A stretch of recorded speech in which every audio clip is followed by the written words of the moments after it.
It's the year 2005. Axel F by Crazy Frog is infecting the ears of every living human. The US office has just premiered and some other boring stuff happened, I don't know. But alongside all that boring stuff that no one cares about because it was like 20 years ago, a new game was making waves in the scene. And it went by two words. Two words that will evoke an overwhelming sense of joy in all children from the mid to late 2000s. Club Penguin.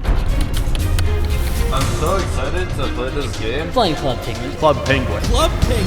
Club Penguin. Club Penguin. Club Penguin. Club Penguin. Club Penguin is the most influential MMO to ever exist. But actually, World of Warcraft is way more influential. Shut up, I don't care, I stand by what I said. Club Penguin spawned a whole new genre of MMOs, birthing games like Moshi Monsters, Animal Jam, and Bim Weevils, which is probably the worst game I have ever played. It's just like people bouncing on my screen. I don't like this game. In Club Penguin, you can waddle around, meet new friends, purchase real estate, dress up as a moose, go surfing, spend hours trying to flip the iceberg, purchase animals called puffles. There are also so many iconic locations to explore, like the coffee shop or the dojo, and who could forget the pizza parlor? This was the no-brainer. This was the banker. This was the one that couldn't fail. This was one that's never failed. On the surface, to loser adult brains, this may seem like a very simple game, but it was a truly magical place where you could immerse yourself for hours on end. I still remember the day my parents bought my membership for me, and I'd honestly put it down as one of the happiest days of my life. But the truth is, it didn't stay like this forever. In recent years, the innocence of Club Penguin has been tarnished by some actually pretty dark goings-on. So today we're going to be taking a look at the history of the game and answering the question, how did Club Penguin die? Twice. 2000, Y2K, big 2000. A man called Lance Priebe, I don't know how to pronounce that, I'm sorry, had just launched a multiplayer penguin game called Experimental Penguins, which was basically just a chat room, but with penguins. You were spoiled for choice with a whole 3 places to choose to chat. And to move your penguin, it was really weird. You had to like first click on the penguin and then click where you wanted to go. Very clunky. So, why penguins? Everybody always asks, why penguins? He just saw a picture and quite liked it and decided to make a game around them. And to be fair, name a better animal to base a kid's MMO around. Like a game about penguins will appeal to all children, whereas a game about, I don't know, like cats or something would predominantly appeal to girls. They're also human-like enough to customize like a human, like put clothes on and whatever, without looking like an anthropomorphic nightmare. My eyes are bleached. Lance eventually had to shut the thing down because it was costing too much to run. Suffering from success, Lance. I feel you, I've been there. But Experimental Penguins laid the groundwork for the greatest MMO of all time. It wasn't until 2003 until Lancey Boy was back on his bullshit and made a game called Penguin Chat. It was like Experimental Penguins, but well better. It introduced the iconic penguin design, and I don't think they should have changed it. Just look at that little guy. Yeah, that is so me. Penguin Chat also introduced the iconic chat bar, emotes, and igloos. It was a roaring success, and that allowed Lance and his other co-founder, Lane Merrifield, to get funding and hire a team and create the game we all know and love, Club Penguin. And from its release in 2005, the game only expanded and got better and better. Puffles started appearing in November of 2005 and were purchasable in the pet shop from March 17th, 2006. The pizza parlor opened and the legendary ice fishing game became playable in that same March. June 2006 saw the absolute coin farm of a game, Kart Surfer, debut, and October 2006 saw the first ever Rockhopper visit. Iconic. In February 2007, the Pizzatron 3000 game launched, and in June that same year, Catching Waves did as well. What a lineup they had on their hands there. And as you can tell, the game was adding upon itself and expanding incredibly quickly. And other than the big updates like adding mini games and adding puffles, there were also like very regular updates to things like the clothes store catalog and the furniture catalog, where you could buy household items for your igloo, like little sofas or a clock. This kept people coming back to the game because the items in the catalog and a lot of the items that you could get in like events and stuff were only available for a limited time. However, to purchase the vast majority of the items and to do things like upgrade your igloo, you needed to buy a membership. People say money can't buy happiness, but it can buy you a Club Penguin membership, which I'd argue is pretty much the same thing. Honestly, the game was like, it was kind of dead if you didn't have a membership. For me, at least, as a money-hungry 9-year-old, the prospect of grinding out the games and saving up enough coins to buy a big fuck-off igloo and fill it with some of the sickest furniture while waddling around in the freshest garms on the island was the whole point of Club Penguin. Even from young, I love the grind. Also, let me just say, if you went for anything else other than this shaped igloo, there is something wrong with you. You were doing Club Penguin so wrong if you went for anything other than this one. What are these? What are these? Peasant dwellings. That's what they are. And with all those regular updates and additions came an enormous user base with 30 million people waddling around by late 2007. And a lot of those were paying members. Cha-ching, cha-ching. And this caught the attention of the eyes and wallets of the overlords of the entertainment world, Disney. Disney agreed the purchase of Club Penguin in August 2007 for $350 million. And for a silly penguin game that launched not even 2 years prior, that's not bad. Disney also offered them another $350 million if the game reached certain goals by 2009, but they didn't end up materializing. That must have been pretty painful. But it wasn't all doom and gloom for Lance, because he went on to found a company called Hyper Hippo. A lot of you may recognize that name, and that's because they made the wildly successful game Adventure Capitalist. So yeah, Lance is not doing too bad for himself. Disney were now sitting on an untapped gold mine. The original founders didn't really seem to do much with the brand outside of the game. In fairness, it did happen all very quickly, and their focus was probably just on making the greatest game they possibly could. But Disney had the capability and the resources to expand the brand onto new horizons. There were plushies, there were other video games that weren't actually Club Penguin, books, and most famously of all, trading cards. The primary school playground was rabid for these little bits of cardboard. Now, how this came about was in 2008, the Card Jitsu game dropped in-game, and alongside it, physical real-world cards you could buy from Bossman. Disney would also often advertise their other IPs in-game. I'm not really sure where Star Wars fits into the Club Penguin universe, though. Like, they don't even have a cinema on the island. During this era, the art style changed a lot. I guess it's just changing with the times, which is what you have to do to adapt. But I'm just going to say between 2007 and 2008 is the best, and I'm not just saying that because those are the years when I played the game, I swear. But whatever you think, I think we can all agree from 2013 on, it begins to go downhill a little bit. The iconic short, fat penguin was being replaced with the taller, chattier penguin. Now, in the years Disney owned Club Penguin, it was making cheddar. It was making dough. But the amount of cheddar and dough was declining year on year as children's interest shifted away from playing games on the computer like an actual human to playing games on their grubby what's it dust covered iPads. So on March 19th, 2017, the worst thing ever happened when the big cheeses at Disney decided to pull the plug on Club Penguin.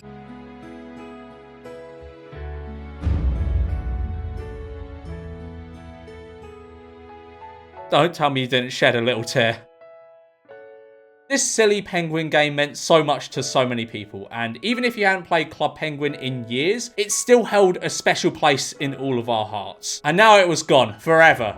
Until... Wait, we're not at that point in the timeline yet. Now, the official Club Penguin games weren't done just yet. Disney thought shutting down the old game and making way for a new, flashier, 3D graphics game available on mobile would be a great move, because all them kids won't get off they damn iPads, will they? And this brought along the inception of Club Penguin Island. Oh, God. Club Penguin Island was a catastrophic flop. A game barely reminiscent of the whimsy and wonder of the original. One of my main grievances with it was there was nothing that prodded the imagination to the same level that, like, the original Club Penguin did. When I played this, I was an adult and I didn't have the most imaginative brain, but I remember just playing this and being like, who is actually enjoying playing this? If I was a kid, I would hate this. Like, look at it. Look at it. There's about as much charm in this game as there was on Lively. It's as if you typed make a 3D Club Penguin game into an AI. It is soulless. It is absolutely baffling how this made it past quality control. Like in Club Penguin, you'd hear rumors and whispers in the shadows about being able to tip the iceberg.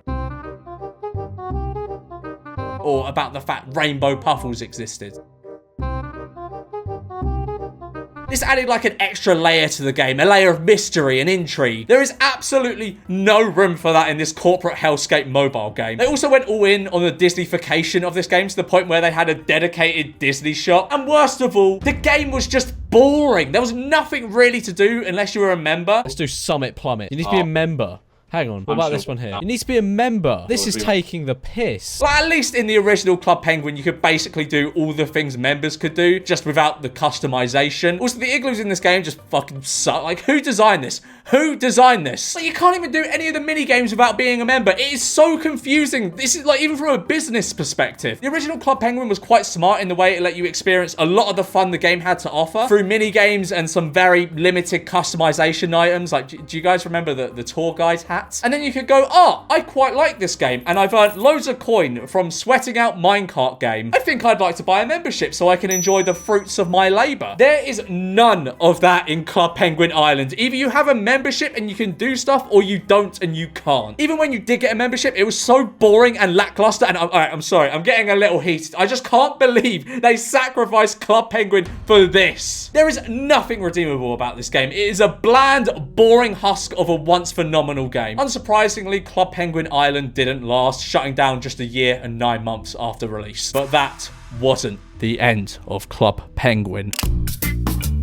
Now, Club Penguin private servers have been a thing for years before Club Penguin actually shut down in 2017, but their popularity spiked massively after it did. Club Penguin Rewritten seemed to be the biggest one and enforced pretty much the same rules as Club Penguin, so no swearing or anything of the like to keep the kids safe, you know? And the best thing about it, memberships were free. Fucking get it! I can finally wear that moose head without shilling out 60 quid a year. Due to the fact Rewritten was so faithful to its source material that fans missed, combined with free memberships, combined with regular updates keeping it fresh, it drew a player base in the millions. However, it seemed as though the devs of this game bit off a bit more than they could chew, with numerous cyber attacks leaking user data due to their data encryption being pretty piss poor. Like, from what I've managed to gather, the site was ran by teenagers simply looking to keep the game they loved alive, but were out of their depth. Eventually, the site shut down due to copyright infringement, and to fast forward quite a bit in this timeline, in April 2022, 3 people connected with the site were arrested by the police here in the UK for copyright infringement. And I think I speak for all of us when I say this is a phenomenal use of our taxpayer money. Catching Club Penguin bandits is what I pay my fair share for. They were released though because they handed over the site. However, I'm afraid this is where the story gets seriously dark as I talk about another private server called Club Penguin Online. Club Penguin Online started out as something called Virtual Penguin, which was a private server that eventually rebranded itself to Club Penguin Online, as after the game shut down, people were searching for it. Basically, pretty clever search engine optimization. Now, Club Penguin Online wasn't like the other private servers. Most were just passion projects from fans looking to keep the game alive. Club Penguin Online wanted to monopolize the Club Penguin market, if that's even a thing. However, they weren't going to do this through providing a better service or whatever. They wanted to do it through hacking and taking down the opposition. Like, just look at some of these screenshots. This shit is about Club Penguin. Like, it's a children's game. They're talking like the fucking Roy family. Now, YouTuber Tamago made a video about this as it happened, and that upset the big cheese at CPO so much. Yes, I'm now abbreviating it because I have said Club Penguin Online way too much. But anyway, Tamago had his Snapchat hacked because of this, and the hacker sent some explicit messages to his contacts. So I go on my phone, open up Snapchat,